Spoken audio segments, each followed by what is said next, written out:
Soft classical music played as the Razon family posed for their annual family portrait. Everyone was smiling in pristine white outfits, standing under the warm glow of studio lights that made them look like the picture of a perfect life. Except one. Standing awkwardly at a distance, Lou Marie clutched the hem of her simple cotton dress. One of her aunts gently but firmly nudged her back.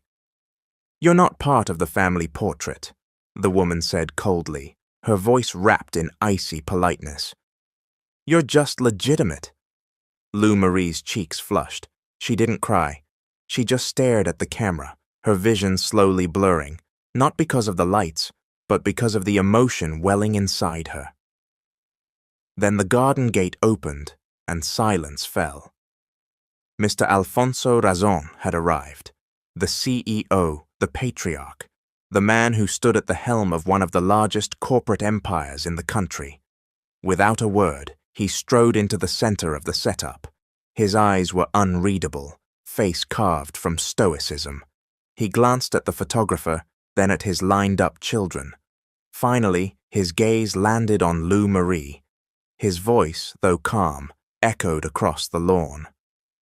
"Actually, she's the only legal child I have." Gasps rippled through the family. The illusion of harmony cracked like thin glass. It had been a night of extravagance, a birthday celebration for the twin heirs of Razon Holdings, Cassandra and Miguel. The party was held at a luxurious events estate in a gated community in Beverly Hills, California. The ballroom was transformed into a blooming indoor garden filled with imported orchids and peonies. Crystal chandeliers sparkled like stars. A famous band flown in from Europe played under rainbow strobes and fog machines. Every guest was elite, influential, or famous. Cassandra wore a custom-made couture gown straight from Paris, looking like royalty. Miguel sported a designer tux from Milan, his hair immaculately styled. Their friends from New York and Los Angeles sipped rare wines and danced the night away. A $1 million wine bar stood by a dance floor, flashing with laser lights. Amidst the glamour, Mr. Alfonso Razon sat with a quiet smile. He clapped politely during his children's presentations, but inside him stirred a strange unease. "This feels like too much," he whispered to himself, observing the grand spectacle. He approached his wife, Celeste, who was busy charming a circle of socialites. "Celeste," he said softly, "don't you think this party's a bit excessive? What if something goes wrong?" Celeste chuckled, not bothering to hide her amusement. "Alfonso, please, you're overreacting. Let the twins enjoy themselves. They only turned 21 once. After this, they'll be full-fledged adults, ready to manage the company." Mr. Razon looked at their children. Cassandra was taking selfies, one foot perched on a chair with her 3 European friends. Miguel was in a corner yelling into his phone, negotiating something with a brand, probably for his next sponsored event. A few minutes later, both twins stumbled toward their father, clearly tipsy. "Dad!" Miguel shouted, throwing an arm around him. "This is the best birthday party ever!" Cassandra followed with a squeal, hugging him from behind. "Seriously, unforgettable. Thank you, Dad. We love you." Alfonso forced a smile. Even with his concerns, he chose to let them enjoy the moment. 1 week after the grand celebration, the board of directors convened at Razon Holdings. The legal team presented their report. Now that Cassandra and Miguel had turned 21, they were officially eligible for board membership, a rite of passage in many old money families, passing corporate power down to the next generation once they come of age. Everyone was in high spirits. Everyone except Mr. Razon. He sat in silence, staring through the massive glass window of the conference room while the others nodded enthusiastically. Celeste nudged him. "Alfonso," she said, "what are you waiting for? Let's make it official. The twins are ready." Alfonso exhaled slowly and pointed toward the live security footage displayed on the conference monitor. Cassandra was live-streaming herself in the company lobby, saying, "Hey guys, first board meeting at Razon headquarters. Wish me luck." Meanwhile, Miguel was furiously berating someone over the phone. "Are you seriously delaying that shipment? Do you even know who I am?" "Look at our children," Alfonso said sternly. "They're not ready." Celeste frowned. "They just need experience. Give them the position. We'll still be here to guide them." But deep inside Alfonso's heart, it wasn't just about the twins' maturity. Something was missing. Something, or someone, and that feeling was growing stronger each day. Hundreds of miles away, in a quiet rural town in Kentucky, Lou Marie scrubbed her mother's tombstone. The cemetery was humble. Overgrown grass, scattered weeds, the soft whistle of wind through unpainted iron fences. She wore no jewelry, just a weathered wooden rosary around her neck. "Mum, I'm here again," she whispered as she lit a candle. "Sorry I haven't been visiting. You know how it is. Someone always has to man the booth at the flea market."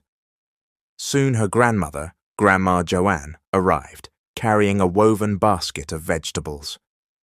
"Come on now, before the rain falls," she said sweetly, gently ushering her granddaughter away. Lou Marie stood, kissed the cold marble of her mother's grave, and followed. As they walked the muddy, gravel-filled path back home, Lou asked, "Grandma, what if I go to the city?" Joanne stopped abruptly, shook her head hard. "You don't need to go there, sweetheart. You won't find happiness in the city. You're safe here. You have me."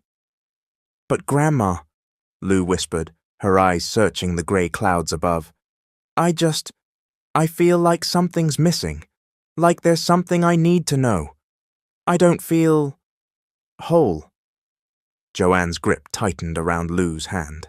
"Sometimes, child, there are things better left hidden, because once you open that door, you might never be able to close it again."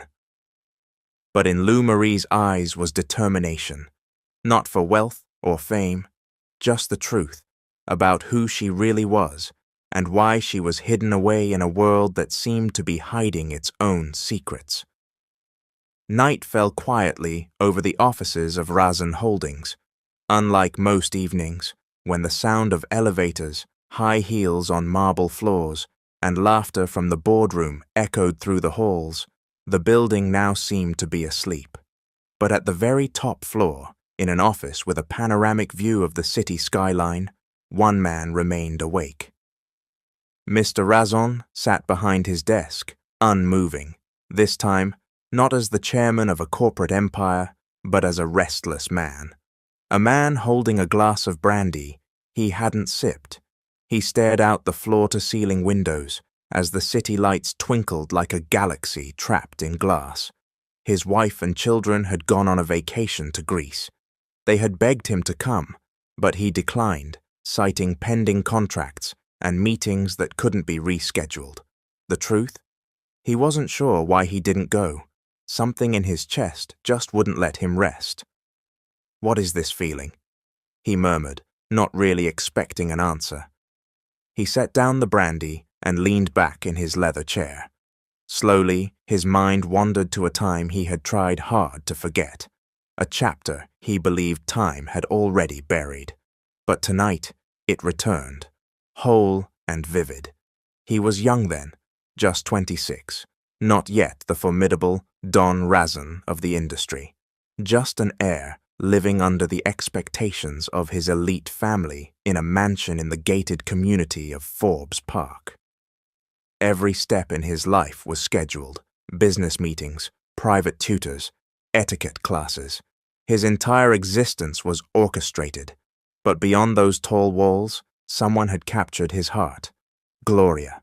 She was a quiet, kind housemaid, sent by a relative from the countryside. She never complained, even when given the most tedious tasks. But what Alfonso remembered most were her eyes, honest, unfiltered. They glowed with sincerity. Their relationship was kept secret. Every night, when the house had gone to sleep, they met in the garden. There, Alfonso gave her a kind of love he never knew existed. They didn't care about social classes or family expectations. One day they got married. It was a quiet ceremony in a small chapel in a rural town in Illinois. No fancy gowns, no guests, just two people and their promises. A few months later, Gloria got pregnant. That's when everything fell apart. Alfonso's family found out. His father was furious. The scandal reached the board of directors. "She's not from a respectable family. She can't be tied to the Razon name," the elders said. He was summoned to a board meeting and given an ultimatum: leave Gloria or lose his inheritance and position. Out of fear and weakness, he caved. He married Celeste, the daughter of one of the board members, someone he had long been arranged to marry on paper. A week after withdrawing from Gloria, she disappeared. His staff said she left the old house without a word, taking the baby in her womb with her. He searched. He sent people to hospitals, to towns, asking everywhere. No one found her.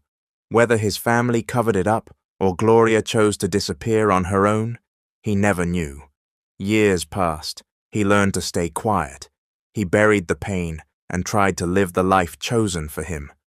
In public, Cassandra and Miguel were his official children, but deep in his soul, he always felt someone was missing. A knock at the door pulled him back to the present. It was Attorney Del Mundo, his longtime lawyer and one of the few people who knew everything.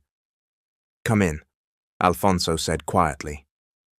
The attorney entered carrying a stack of folders and an old box of documents. "These are the contracts you need to review. A few amendments need your signature. Before submission to the SEC, Alfonso nodded and began scanning the documents, while Del Mundo watched the tension in his eyes. "Oh, by the way," the lawyer added, trying to sound casual, "your kids say the view in Santorini is breathtaking. Miguel said it looks like paradise." Alfonso gave a thin smile. "It really is. Quiet, far from all the noise." A beat of silence passed before the lawyer spoke again. "While organizing old documents for the Singapore merger, I found a box in your archive cabinet. I thought it contained old contracts." He stepped closer and handed Alfonso two yellowing papers, fragile with age. Alfonso's eyes widened. They were old photos, and behind one, a marriage certificate. It was their wedding contract, the same one they had signed in secret decades ago, faded but still bearing Gloria's signature. "How?" Alfonso whispered, his hands trembling. "I thought I had destroyed this, long ago." "I don't know how it ended up there, sir, but it's authentic. I verified it with the church in Illinois, and I took the liberty of cross-checking something else." The lawyer paused. "There's a possibility. You have a daughter, sir." Alfonso stood frozen. He stared at the papers. For years he had mourned the loss of Gloria and their child, and now he held the truth in his hands. Alive, real, undeniable. He walked to the window again, but this time the lights of the city didn't catch his attention. Only the shadow of the past, finally returning. "Attorney," he whispered, voice cracking, "start the search. I need to find her." Del Mundo nodded. "I'll get on it right away, sir." And as the city below slept under flickering lights, a secret long buried began to stir. Back in a quiet town far from that towering building, Lou Marie sat on her bed, sewing a small cloth doll she had found in the town market. "I'm naming you Lulu," she said softly, smiling. "You're a teacher, just like I want to be." The morning sun filtered through banana leaves outside her little home. Birds chirped in the distance, and a sleepy dog barked half-heartedly from under the shade. A young girl with bright eyes, though surrounded by modesty and struggle, stood strong. Raised by Grandma Joanne, the only mother figure she had ever known, Lou Marie never once appeared in family portraits or lavish birthday parties, but she always had a smile. Her shoes were worn, her backpack was borrowed from a neighbor. "Wake up, dear. We have to help Mr. Charlie clean the fish pond," her grandmother called one morning, nudging her foot under a thin blanket. "Coming, Grandma," Lou replied, jumping out of bed, washing her face, and dressing in her school uniform with a hand-stitched shoulder seam. She never complained, not when walking a mile to school, nor when chopping firewood after class.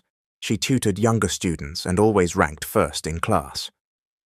"Lou Marie is the pride of this town," said her teacher, Ms. Luman, once, when she came to personally deliver an award. But even with her brilliance, there wasn't enough money for college. So at 23, instead of standing in front of a blackboard, Lou Marie worked part-time in a small pharmacy downtown. Her earnings went mostly to buying maintenance medicine for her grandmother. "I don't want to give up on my dream," she whispered one day while organizing Grandma Joanne's pills. "Someday I'll be a teacher. I'll teach kids like me, kids who dream." Grandma Joanne squeezed her hand gently. "I never made a mistake raising you." But behind her smile, Joanne's heart was heavy. She watched her granddaughter grow into a kind, smart young woman, and she knew the time was nearing, the time she'd have to say goodbye. Many nights she lay awake, eyes fixed on the ceiling. Should I tell her? She wondered. Does she deserve the truth? What if it leads her down a painful path? One afternoon, while cooking stew in their tiny kitchen, Joanne suddenly collapsed, grabbing her side. "Grandma!" Lou cried, running in from the yard. "What's happening? Please stay with me."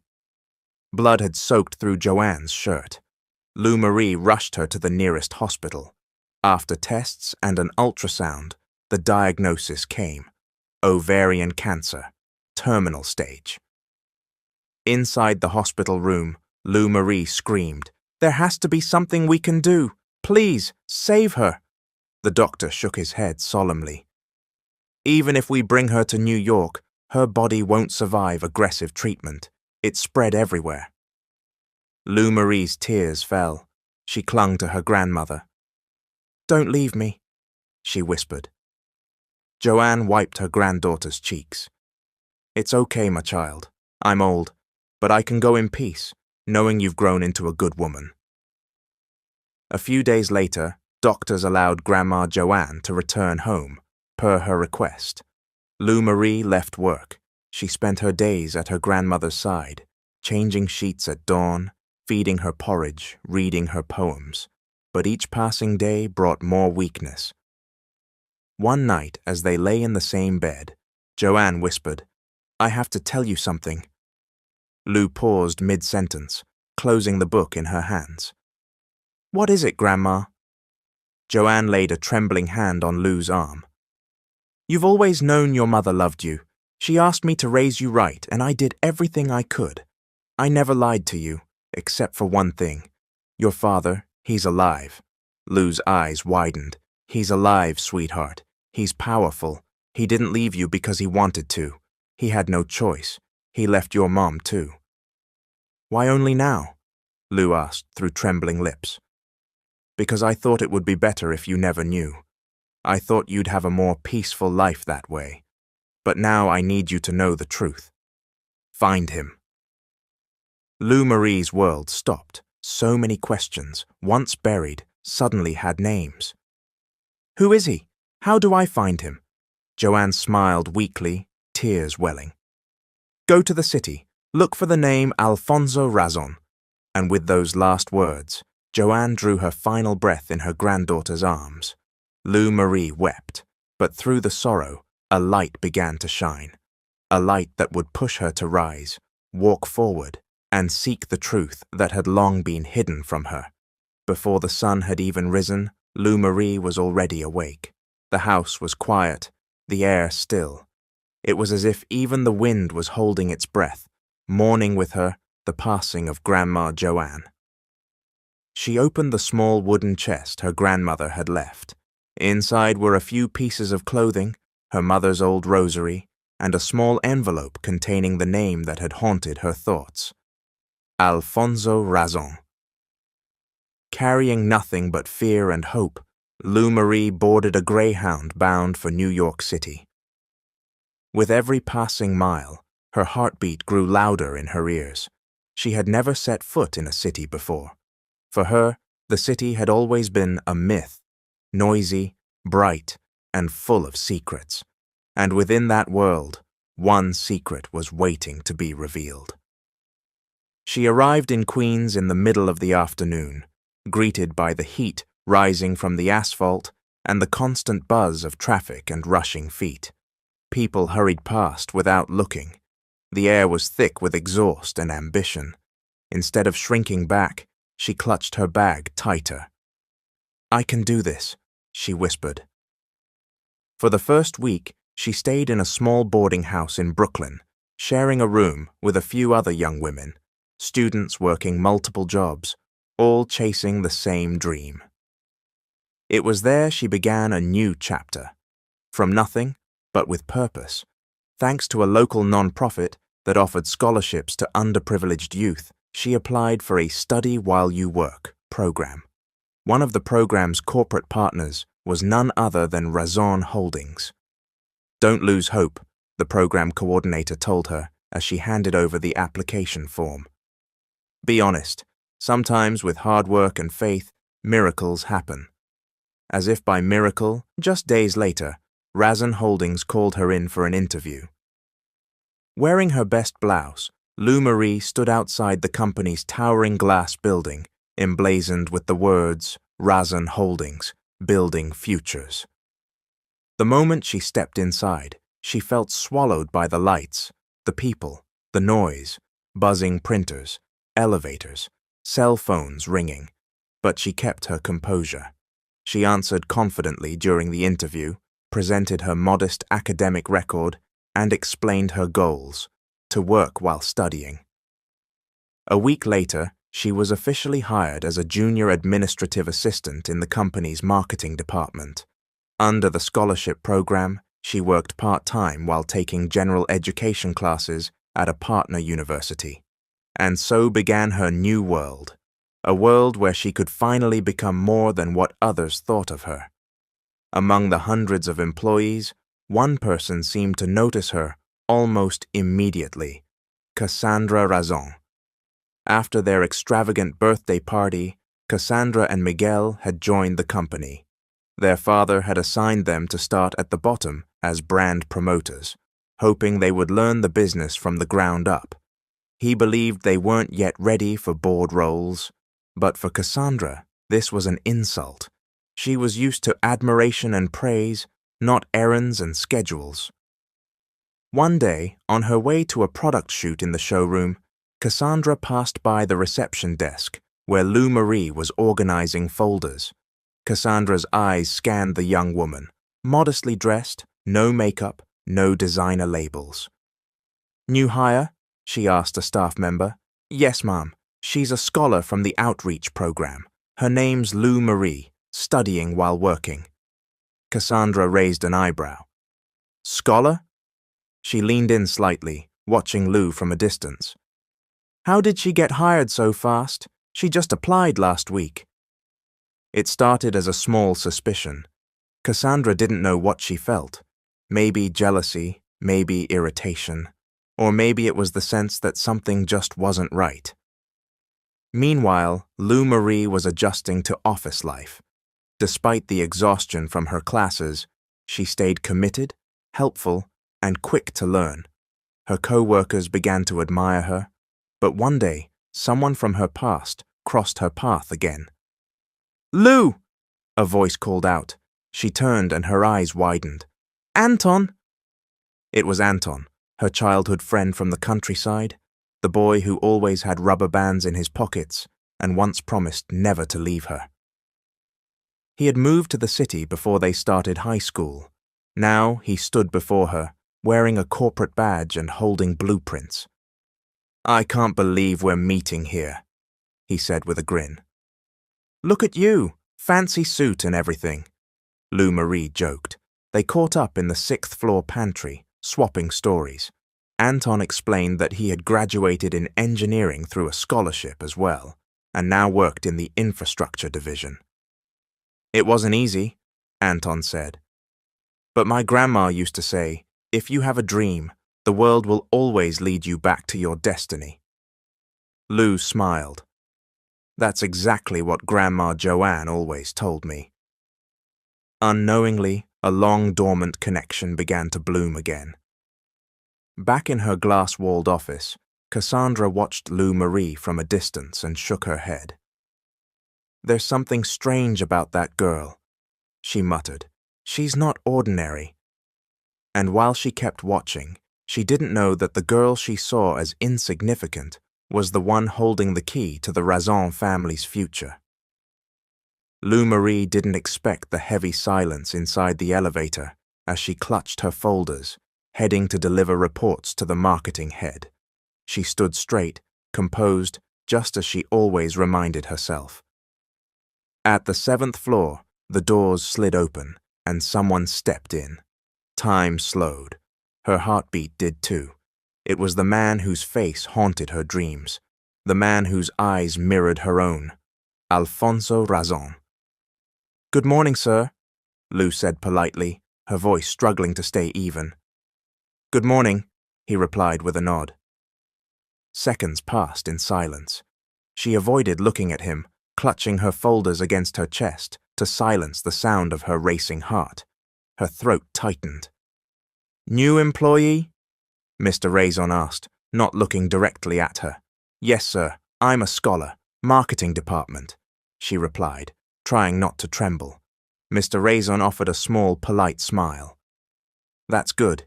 Keep working hard." Suddenly, he glanced at her.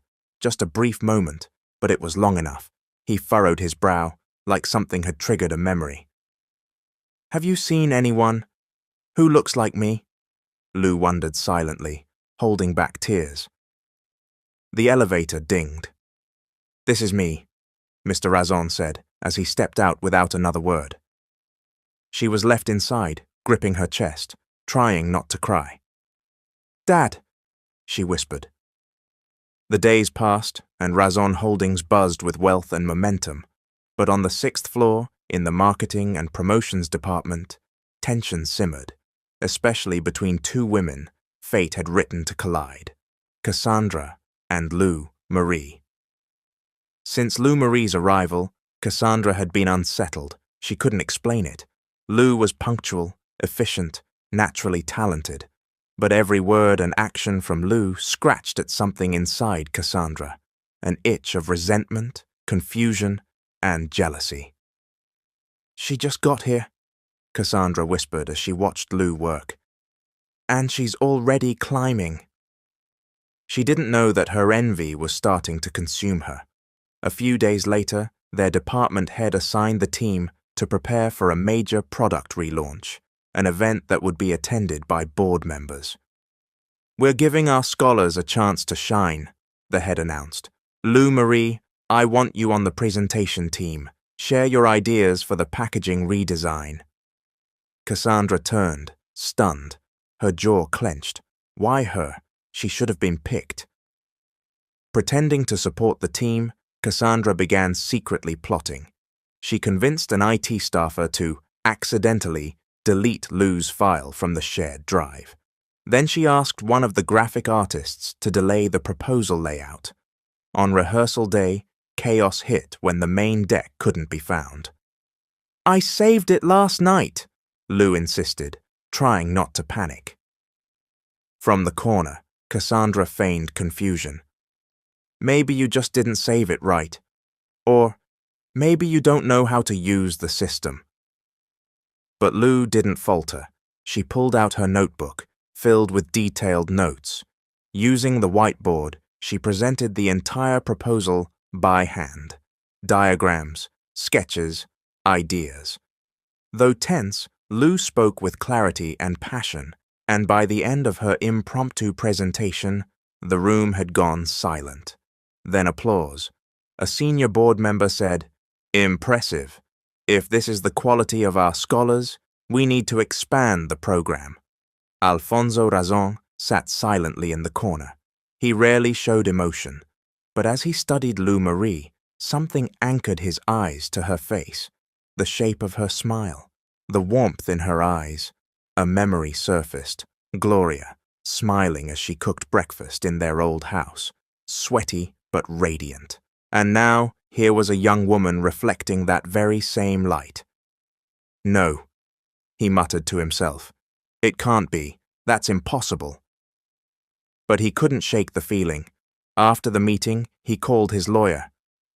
Del Mundo, he said. We need to confirm something, quietly. The lawyer raised an eyebrow. He already knew. DNA test? Alfonso nodded. Yes, I need answers. By Mr. Razon's orders, the DNA process was launched discreetly. Since Lou Marie's medical records were part of her pre-employment requirements, her blood sample from the health screening was quietly obtained. The test was run through one of the company's partner laboratories. Nothing suspicious, no leaks, no hints. But inside his office, Alfonso Razon was restless.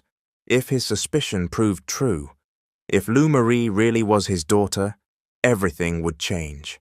Not just for him, but for the entire family structure he had built, for the legal inheritance, the family name, the company's legacy. He wasn't the only one plagued with questions.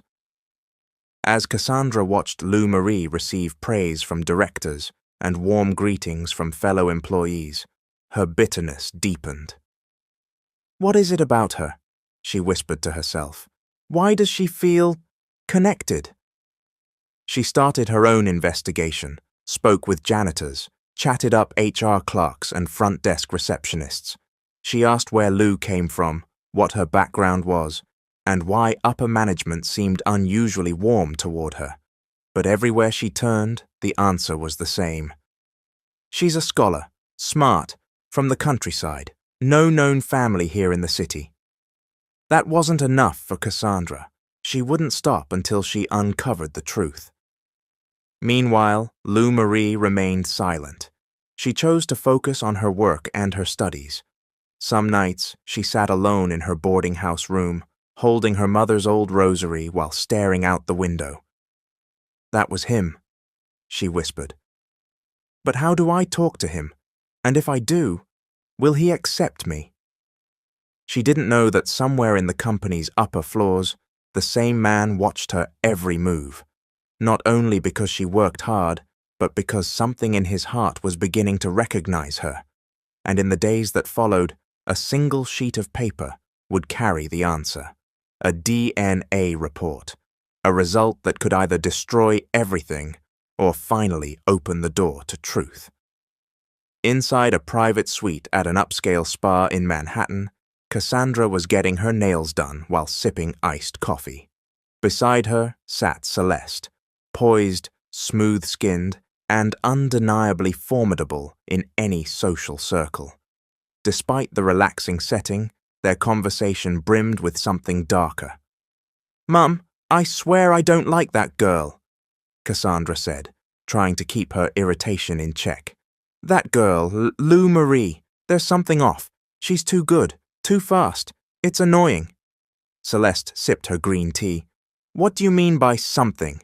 She's just a scholar, not VIP, exactly. She's a scholar, but she's getting all this attention. Everyone in marketing practically worships her. Even Dad seems curious about her." Celeste glanced at her daughter. "Curious how?"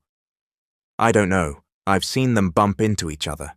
Dad's usually distant with the junior staff. But with her, he seems interested. Like interested. I'm telling you, something's not right." Celeste was quiet for a moment, then laughed softly. "So what do you want me to do? Investigate her, or have her removed?" Cassandra smirked. "Maybe both." But before they could act on anything, a storm was already forming. The next day, inside Mr. Razon's office, he sat silently, holding a white envelope. Attorney Del Mundo stood in front of him, calm and steady, though clearly tense. "You're sure?" Alfonso asked, his voice faint, his eyes locked on the paper. She's your daughter, sir, Del Mundo confirmed. 100% match, no question. Alfonso couldn't speak. Memories crashed into him. Gloria, their secret wedding, the happy days before the board forced him into marriage, Gloria's disappearance, the child she carried, all of it. We had a daughter, and she's here, he whispered. All day, Alfonso couldn't sit still. He went to the rooftop, the one place he went when he needed space. From there, he looked out at the sprawling, chaotic city. Somewhere out there was the child he never got to raise. That night, a black car pulled up outside the modest boarding house where Lou Marie stayed. She didn't know what to feel: fear, confusion, or overwhelming hope. When she opened the door, Mr. Razon stood there, not as a CEO, just a man burdened with guilt. "I'd like to talk," he said softly. "May I come in?" She looked at him, her eyes filled with pain, hesitation, and long-held questions. "Come in," she answered quietly. Inside the tiny living room, Alfonso sat on a bamboo bench. He said nothing at first. Then he reached into the inside pocket of his coat and pulled out a piece of paper. A DNA result. Proof.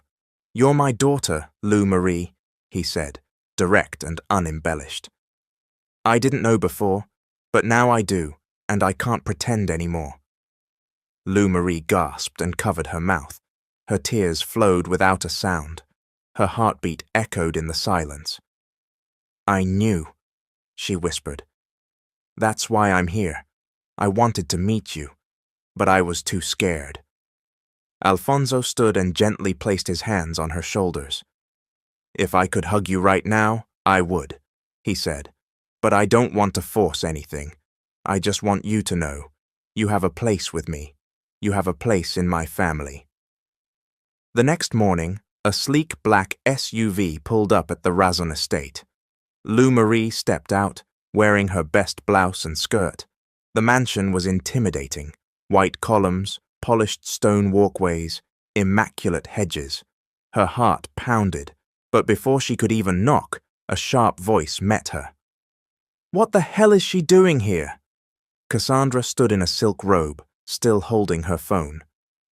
"She doesn't belong here," Miguel added, stepping up beside her. From down the hall, Celeste appeared, as elegant as ever, but with a smile laced in venom. "Alfonso," she said, "what's the meaning of this? Why did you bring her here?" "She's my daughter," Alfonso replied firmly. "My daughter with Gloria." "An illegitimate child," Cassandra scoffed. "Seriously, Dad? And you brought her here, to the mansion?" "Oh, wow, and you even look proud," Celeste added. "The maid's child, inside the house we built for your real family." Lou Marie flinched, trying not to cry. She didn't know whether to speak or walk away. But before she could say anything, Alfonso stepped beside her. "Be careful what you say," he warned. "If you can't accept her, then I'm the one who will leave. But let's be clear, Lou Marie is my daughter, my blood. She has every right to everything I own." Celeste said nothing, but disappointment was all over her face. Lou Marie turned to Alfonso. "I didn't come here for your wealth. I only came because my grandmother told me to find you. I just wanted to know the truth, to know if I have the right to call you Dad." Alfonso reached for her hand, holding it gently. "Yes, you do. And from this day forward, I won't let you live as if you're worthless." From that day on, Lou Marie became a constant presence inside the Razon mansion. She was quiet, respectful, and never acted entitled. She still worked in the marketing department at Razon Holdings. Despite now being known as the CEO's daughter, she continued her regular tasks, sorting files, assisting presentations, joining strategy meetings. But every room she entered shifted slightly. Conversations paused, stares lingered. Some admired her, Others whispered behind her back. "She's just a maid's daughter," someone muttered once in the hallway.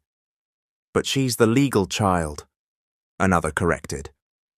"Her parents were married, secretly, yes, but it's legitimate, legally binding. That makes her the real heir." That whisper spread like wildfire through the halls of Razon Holdings. In the boardroom, whispers became tension. Celeste's position as Alfonso's wife had been secure for decades. Her children, Cassandra and Miguel, were raised as rightful heirs. But legally speaking, everything had changed, and the implications were massive.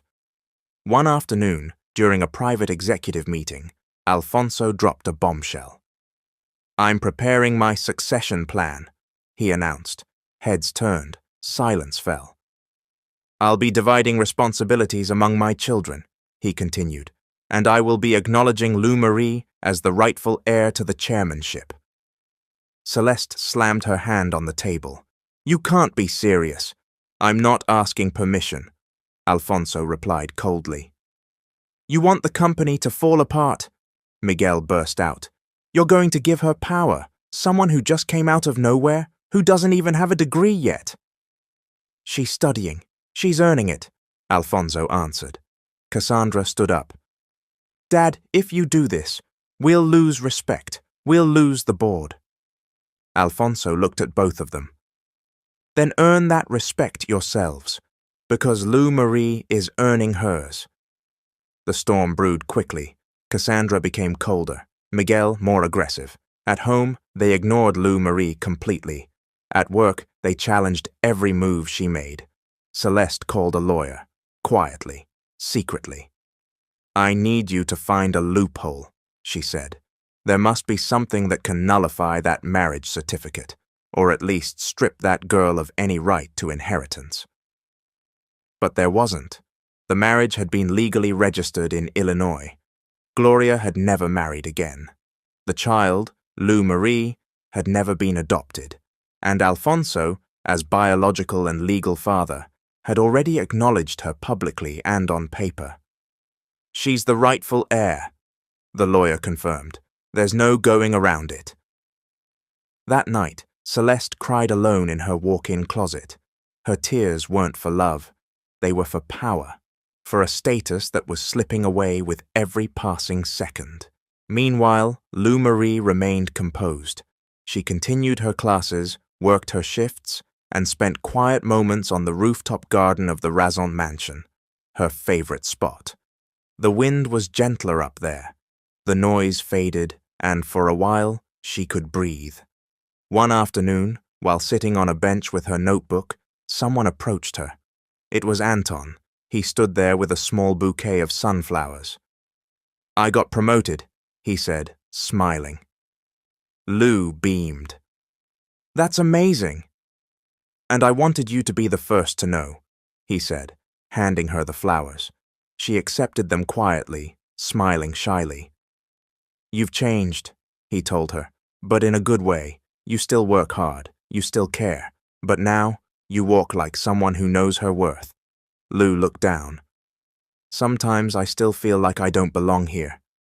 Anton took a seat beside her. "You do. You belong wherever your heart leads you, and maybe your heart can lead you to someone who's always been there, waiting." She looked at him. Their eyes met. No words needed. A few weeks later, Razon Holdings held its annual leadership summit. This time, 3 young executives were asked to present the future direction of the company: Cassandra, Miguel, and Lou Marie. All 3 stood side by side on the grand stage, facing hundreds of employees, shareholders, and board members. Cassandra was poised, dramatic, and used flashy slides. Miguel brought humor, stats, and video effects. But when Lou Marie stepped up, the room changed. She spoke from the heart, her voice steady, filled with conviction. "This company wasn't just built by brilliance," she said. "It was built by people who believed in each other. I want to bring that spirit back, not just for the future of the Razons, but for everyone who works here." When she finished, the room was silent. Then a standing ovation. Alfonso watched from the front row, his eyes misty. For the first time in decades, he felt whole. His daughter was home. The summit's success brought Lou Marie into the spotlight. Board members and executives began inviting her to strategic planning meetings. Mentors offered to guide her.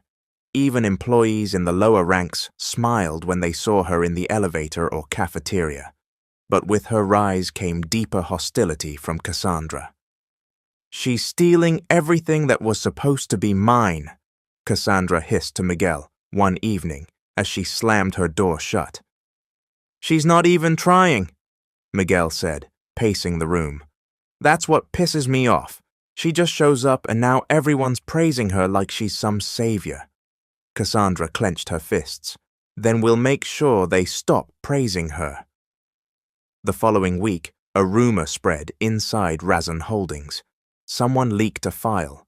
An anonymous email circulated among department heads, accusing Lou Marie of falsifying her resume, claiming her college scholarship was fake and that she had lied about her credentials to gain entry into the company.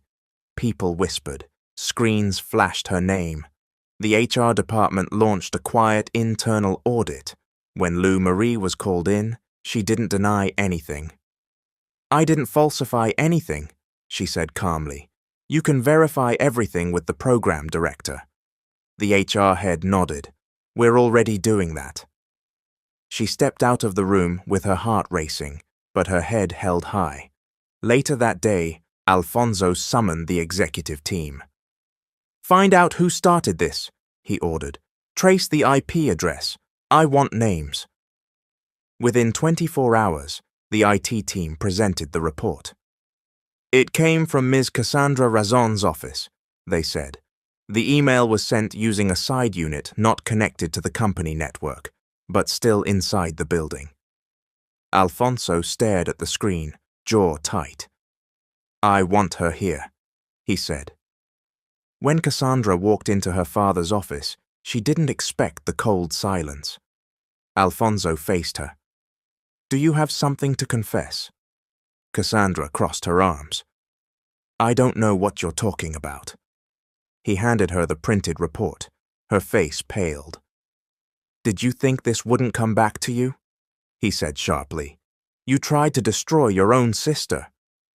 "She is not my sister," Cassandra snapped. "She is your blood," Alfonso said. "More than you realize." "She took everything," Cassandra shouted. "All my life, I prepared for this. And then she shows up, quiet, fake, pretending to be perfect, and suddenly you just hand everything to her? You think this is about perfection?" Alfonso's voice dropped. "It's about integrity. Lou Marie didn't ask for anything. She didn't demand attention or favors. She earned every inch. Unlike you." Cassandra's lips trembled. "You always loved her more. I didn't even know she existed until a few months ago," Alfonso said, his voice softening.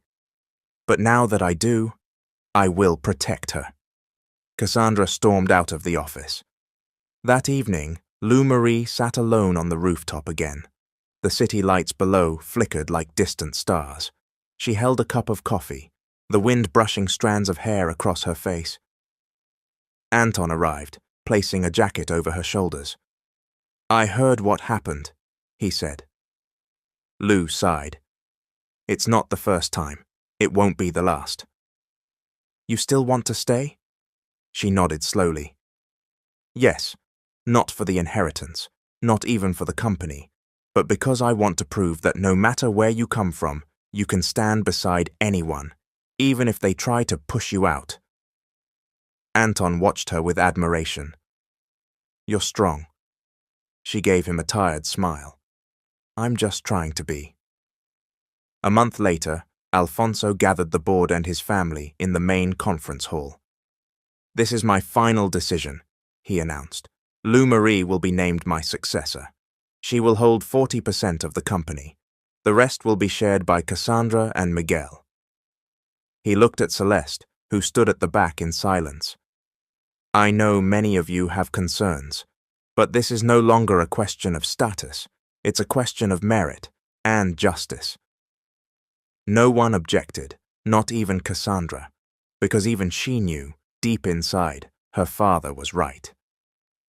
On the day of the official announcement, media outlets gathered outside Raisin Holdings. Alfonso stood at the podium, cameras flashing. "I present to you the next leader of this company," he said. "Lou Marie Razon, my daughter." She walked to the stage, shoulders square, eyes bright. As the crowd clapped, she stood before the microphone, paused, then said, "I accept this with gratitude and responsibility. I am not here to erase the past. I'm here to build a future we can all share." From the crowd, Cassandra watched quietly. No applause, no smile, but no anger either, just quiet acceptance. That night in her room, Lou Marie looked at a framed photo of her mother, Gloria, and whispered, "I found him, Mom. I found my place." And somewhere beyond the stars, Gloria smiled back. 3 months later, the atmosphere at Razon Holdings had changed. Where once the company was dominated by legacy and entitlement, now it buzzed with renewal. Interns and scholars felt more valued. Junior employees were getting more mentorships. Ideas from the ground level were being listened to. And at the center of it all stood Lou Marie. She moved through the corridors with quiet confidence, not as someone trying to prove her worth, but as someone who had already shown it. She was now Vice President for Corporate Social Development, a role she had accepted with humility.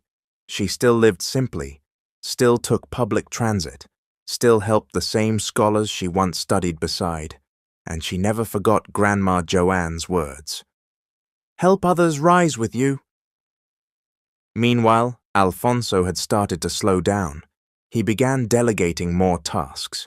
His days of dominating every boardroom had faded, replaced with peaceful evenings tending to his greenhouse and long walks with his daughter. One afternoon, he and Lou Marie walked the garden path of their estate, sunlight streaking through the trees. "Are you happy?" he asked her. She smiled. "I am, not because of the title, but because I finally know who I am, and because I'm not alone anymore." Alfonso stopped and looked at her. "You were never alone," he said. "I just didn't know where to find you." They stood in silence, watching the wind rustle the leaves. Elsewhere, Cassandra had flown to London to recalibrate, as she told reporters. There she enrolled in a leadership program. She began volunteering at youth workshops. She kept her distance from her family, but she wasn't running away. She was reflecting, and for the first time in years, she wasn't living in someone else's shadow. Miguel, on the other hand, had joined a tech startup in Silicon Valley. After the inheritance division, he chose to take his share and start fresh. For now, at least, he remained quiet, out of the spotlight. One evening, in a modest but tastefully decorated apartment overlooking Central Park, Lou Marie sat with Anton, eating dinner on the floor, their backs against the couch. The city lights glowed through the windows. "You know," Anton said, slicing into a roasted chicken, "you could be living in a penthouse." "I like this place better," Lou said, sipping from her mug. "It reminds me I'm still me." "You've changed," he said. "Only the clothes," she smiled, "not the soul." Anton looked at her, his eyes soft. "So, can I ask again?" She set down her mug. "Ask what?" He took her hand. "Can I be part of your journey from now on?" Lou looked at him, this boy from her past who had become the man beside her present. She squeezed his hand. "Yes." On the anniversary of Gloria's passing, Lou visited her grave. She placed fresh flowers, lit a candle, and whispered, "I hope you're proud, Mom. I hope I did everything you would have wanted." Behind her, Alfonso watched silently. He had come too, this time not as a CEO, but as a father visiting the woman he had once loved and never stopped mourning. He knelt beside Lou and placed his own bouquet. "I'm sorry, Gloria," he said. "I should have fought harder. I should have found you sooner, but I promise, I'll spend the rest of my life making it right." Lou placed a hand on his shoulder. They stood together, letting the wind carry their silence to the sky.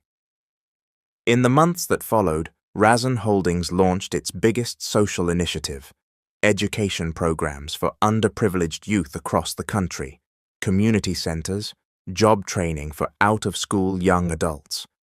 The program was named the Gloria Foundation, and every press conference Lou Marie stood in front, not just as the founder's daughter, not just as the new leader, but as proof that no one is ever too far behind to be brought forward. Her story was no longer hidden. It was now a beacon. Spring arrived in the city with a gentle breeze and bursts of color along every street. For the first time in years, Alfonso Razon took a real vacation. Not to Europe, not to a private island. He visited Lou Marie's hometown in Kentucky. It wasn't grand.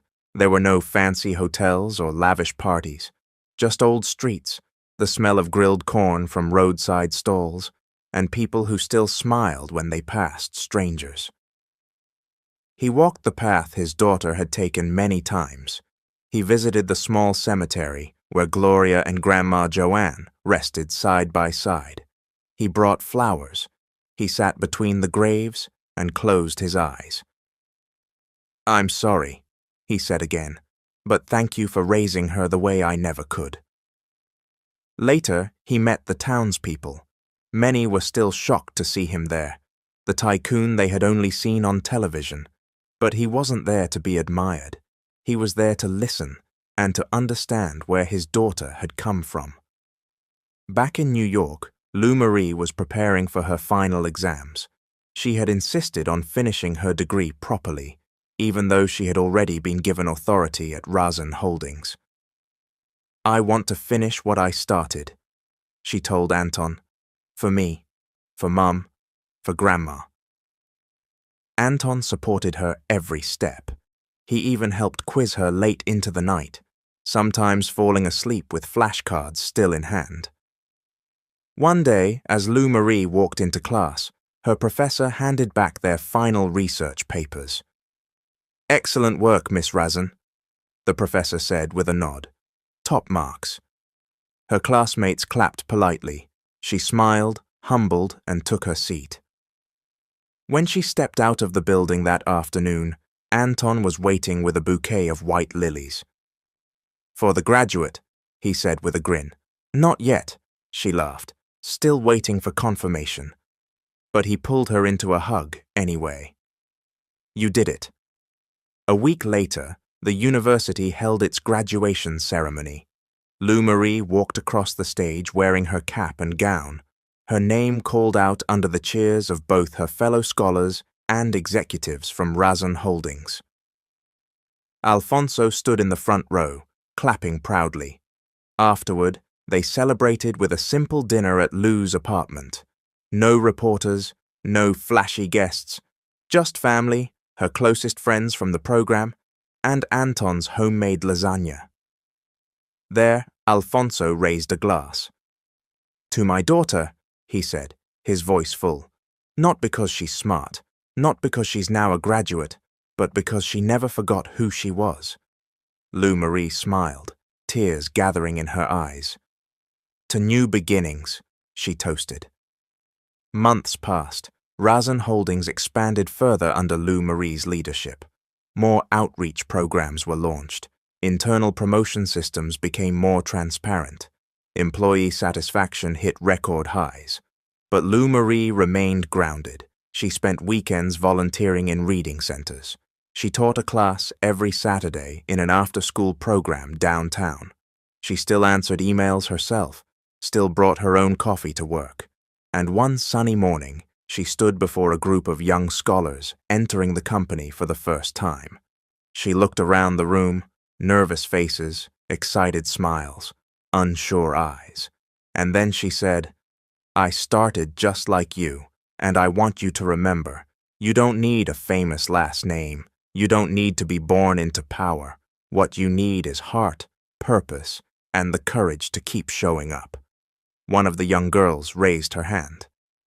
Is it true? She asked. You used to be a vendor's granddaughter? Lou Marie smiled. Yes, and I always will be. Summer arrived with its usual heat and restlessness, but inside the offices of Razan Holdings, a calm and focused energy remained.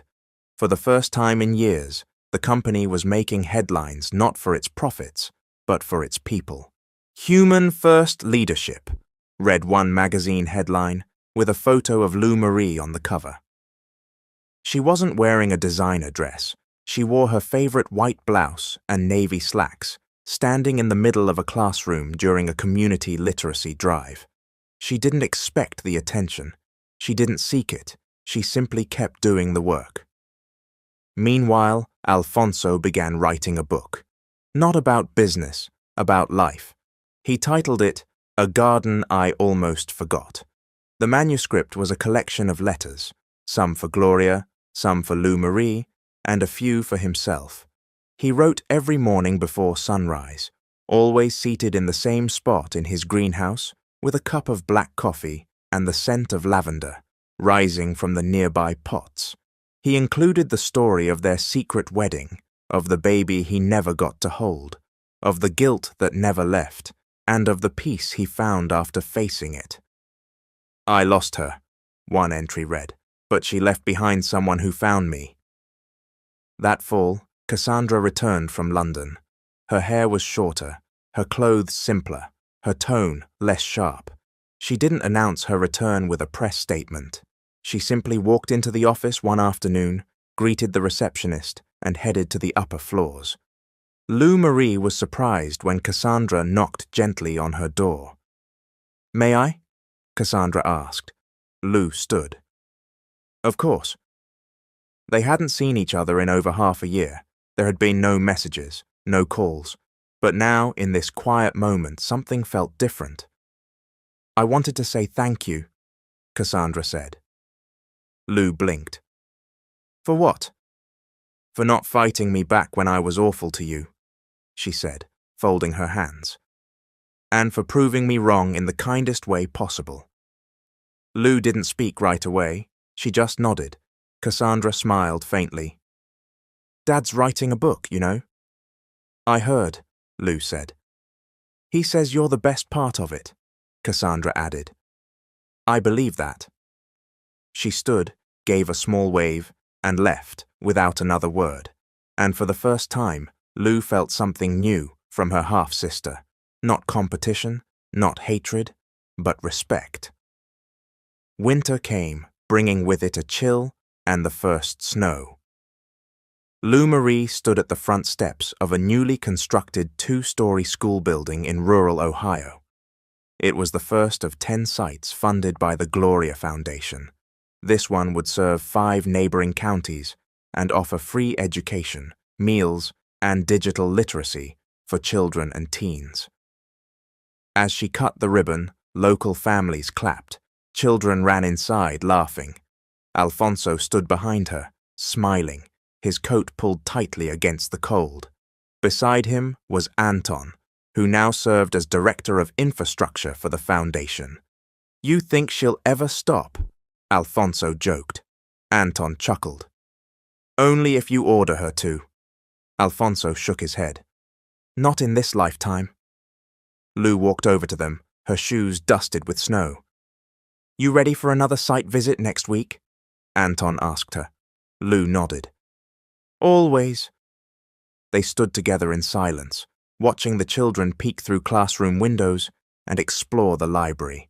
It was everything Lou had once dreamed of, and now it was real. The holiday season arrived with strings of lights blinking through city windows and carols echoing in shopping centers.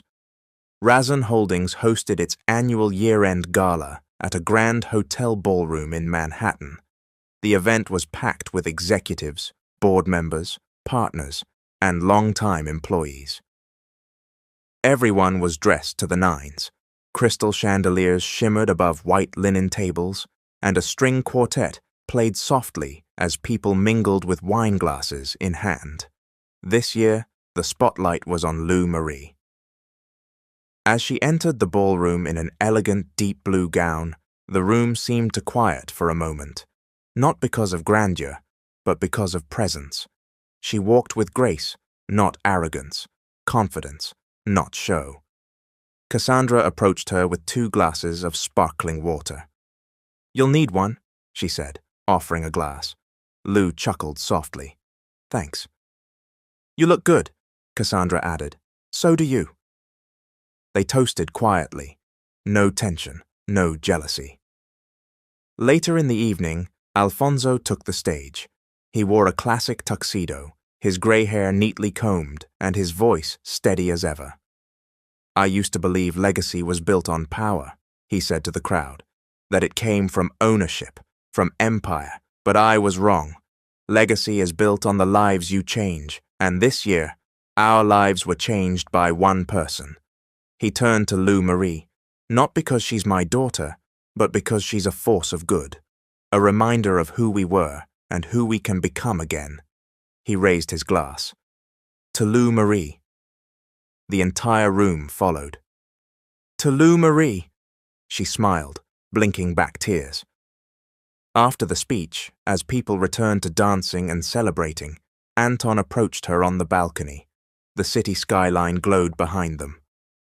"You ready for the next chapter?" he asked. She turned to him. "Depends what it looks like."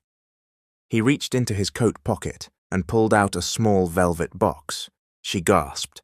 "No pressure," he said gently, "but I've loved you since we were kids, since the day you taught me how to fix my broken shoelace, and now I want to keep walking with you." He opened the box. Inside was a simple gold ring. Lou's eyes filled. "Yes," she whispered. "Yes." He slipped the ring onto her finger, and for a moment, the noise of the city, the music from the ballroom, the chatter of guests, all of it faded. All that remained was them, together. The following year, Alfonso released his memoir. A Garden I Almost Forgot became a bestseller.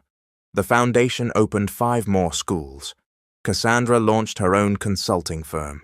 Miguel returned from the West Coast and rejoined the board with a calmer, wiser outlook.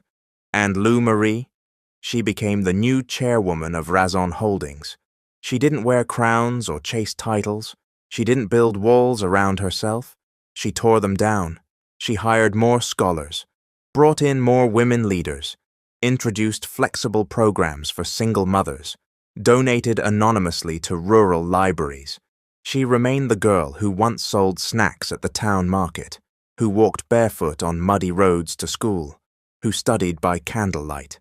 But now she was also the woman who rebuilt an empire, not to control it, but to share it.